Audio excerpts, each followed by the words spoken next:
Diqqat aholiga tezkor xabar. 1-fevraldan pensiya, ya'ni nafaqa pullar 2 barobarga oshishi mumkin. Videoni oxirigacha ko'ramiz. Videoning oxirida hamma ma'lumotga ega bo'lamiz aziz yurtdoshlar. Aziz yurtdoshlar, assalomu alaykum hammaga. Yana bir bor assalomu alaykum aziz yurtdoshlar. Meni hurmat qilib ko'rayotgan aziz yurtdoshlarim, videomizga like bosamiz, videoni oxirigacha ko'ramiz, chunki pensiya haqida eng muhim xabarlar faqat bizning kanalda topishingiz mumkin.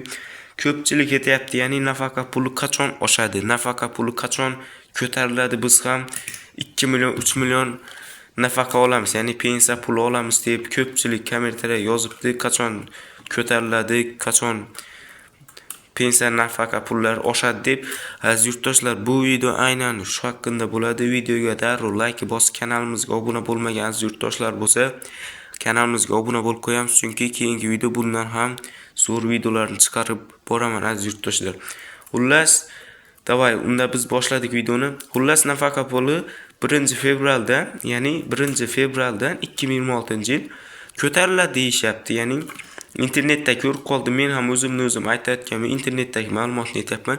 Xullas, nafaqa puli 1-fevraldan 2 barobarga oshib ketadi deb aytishibdi, lekin men unga aniqini aytadigan bo'lsam, nafaqa puli sekin-sekin ko'tariladi, birdan 2 barobar emas. Lekin 100% demayman, 50% oshishi mumkin, ya'ni 50% sekin-sekin, asta-asta 2026-yilda ham nafaqa puli sal-pal oshib qoladi aziz yurtdoshlar, chunki o'tgan yili ko'p blogerlar aytibdi, pensiya puli oshadi deb. Rostdan ham oshsa yaxshimi, yomonmi? Kommentariyga yozib ketinglar.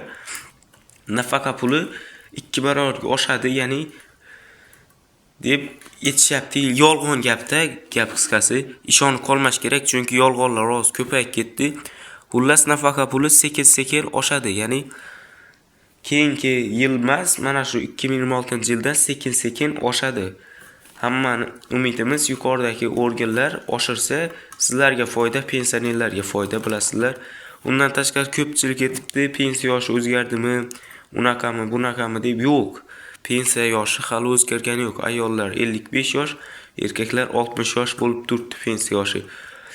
Undan tashqari ko'pchilik kanalimizga kirib, videoni ko'rmasdan, eshitmasdan, videoni oxirigacha ko'rmasdan kommentariyaga ko'rdan-ko'ri so'kib yozyapti. Videoni oxirigacha ko'ramiz, chunki hamma ma'lumotni bilasizlar. Aytaman videoni oxirigacha.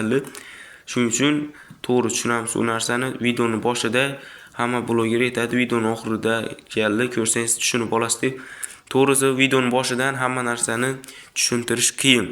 Qisqa muddatda. O'z videomiz cho'zilsa 3 daqiqa bo'lyapti. 3 daqiqa ajratib ko'rsangiz ma'lumotlarga ega bo'lib qolasiz. Undan tashqari bitta savolim bor, dehqonlar ko'rayotgan bo'lsa, mana shu olmani qanday saqlashsa bo'ladi uy sharoitida? Ko'rishinglarki, darrov opanak bosib chirishni boshladi. Qanday mana shuni saqlasa bo'ladi uy sharoitida? Ko'rishinglarki, mana shunaqa bo'lib chirib ketyapti. Buni yo'lini biladiganlar bo'lsa, kommentariyaga yozib ketinglar, dehqon akalar, sizlardan kutib qolaman bu olmani qanday saqlasa bo'ladi. Hammaga rahmat, videoni ko'rayotganlarga barchasiga rahmat. Undan tashqari yana bir narsani aytib o'taman, muhim. Dollar kursini so'rashyapti.